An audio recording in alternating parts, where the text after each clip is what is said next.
Joining us right now, New York Congresswoman and former small business owner herself, Claudia Tenney. Congresswoman, good to see you. Thanks so much for joining us.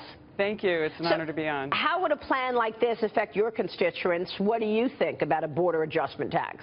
Yeah, the border adjustment tax is very controversial, obviously. I need to see more of what's going on with the plan. Actually, I own a small manufacturing business, so manufacturing is a little bit different sector than retail. But in the end, what we really want to do is protect our consumers with a simpler tax code as the president defined. The president has a little bit different idea than the border adjustment tax. He has more of a tariff-based plan. And I'm just concerned mostly about our small business community in a struggling upstate New York district where we have, had once great manufacturing.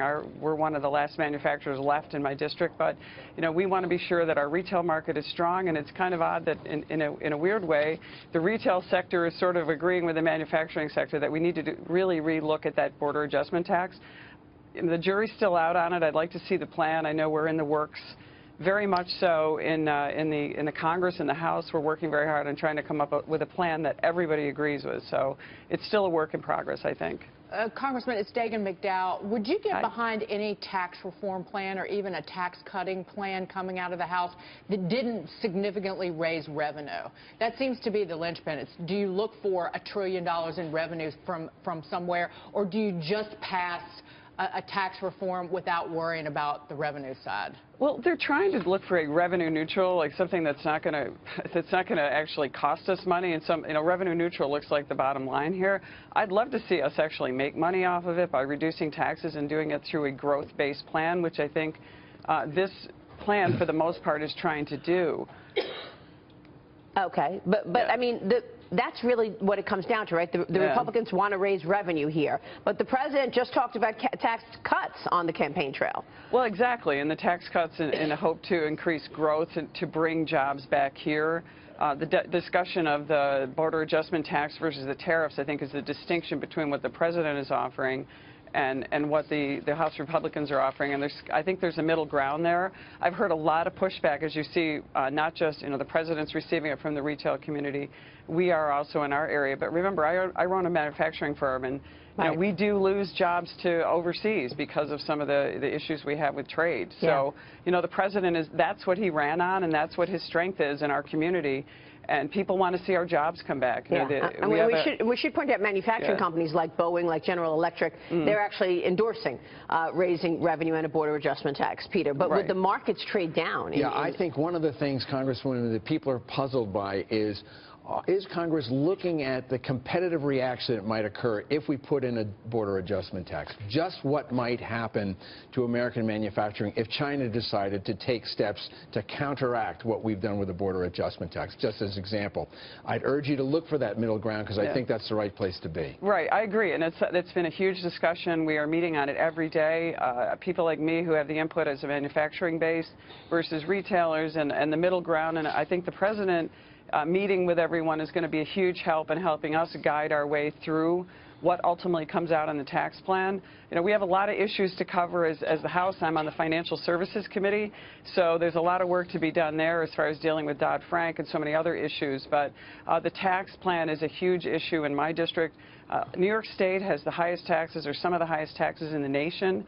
It makes us less competitive. It makes it difficult for manufacturers and retailers like our company, and so we'd like to see, a simpler tax plan. Obviously, regulations are big too. I mean, there's so much going on that the rest of the country is ahead of us. So New York State we've got to consider it as a whole picture.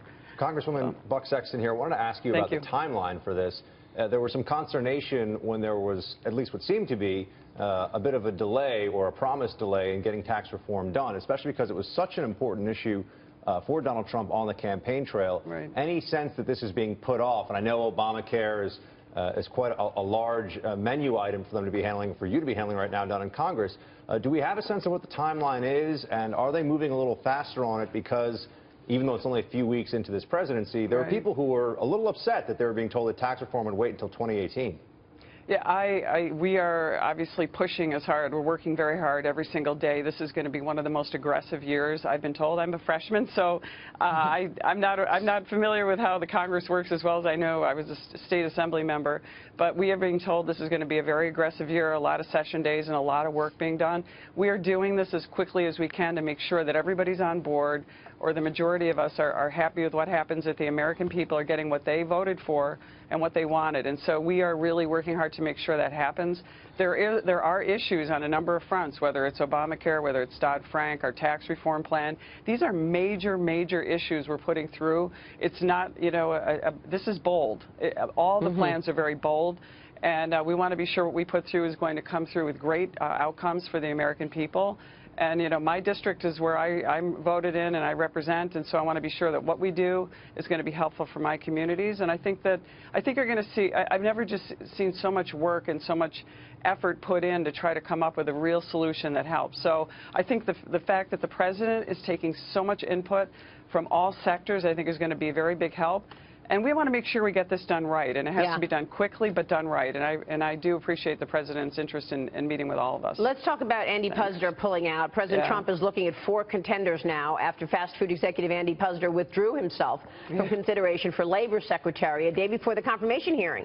Fox News is reporting that these are the frontrunners: former National Labor Relations Board members Peter Kirsaneau and Alexander Acosta, and former South Carolina Department of Labor Director Catherine Templeton, Joseph Guzman, and Assistant Professor of Labor Relations at Michigan State University. What would each of these candidates bring to the table, or what do you want to see in terms of the qualifications for the next Labor Secretary? Well, I'd like to see somebody provide a balance for labor relations. Obviously, it's a big issue. We'd like to see open markets, and we'd like to see some freedom. But I come from a state that's very union rich, and we have good relationships with a lot of our unions in New York State. So I'd like to see a balance there, but I'd also like to allow us to have free markets and to allow us to continue to grow our base and really provide benefits that are good for workers, not so much for union leaders, but actually for the workers. And we have a very strong union base in New York. Does that mean you want to see $15? You want to see $15 across the country? Absolutely not. I don't support government-based controls on pricing and wages. You know, minimum wage has been a killer. Imposed high minimum wages for New York State. We have a 3-tier minimum wage in New York right now, which is going to be in the long run, I think, destructive. The minimum wage in upstate New York is smaller. It impacts small businesses like mine and family farms, which are going to be devastated by this wage forced in by Andrew Cuomo. Yeah. All right, Congresswoman. Good to see you. Thanks so much. Claudia Tenney there. And of course,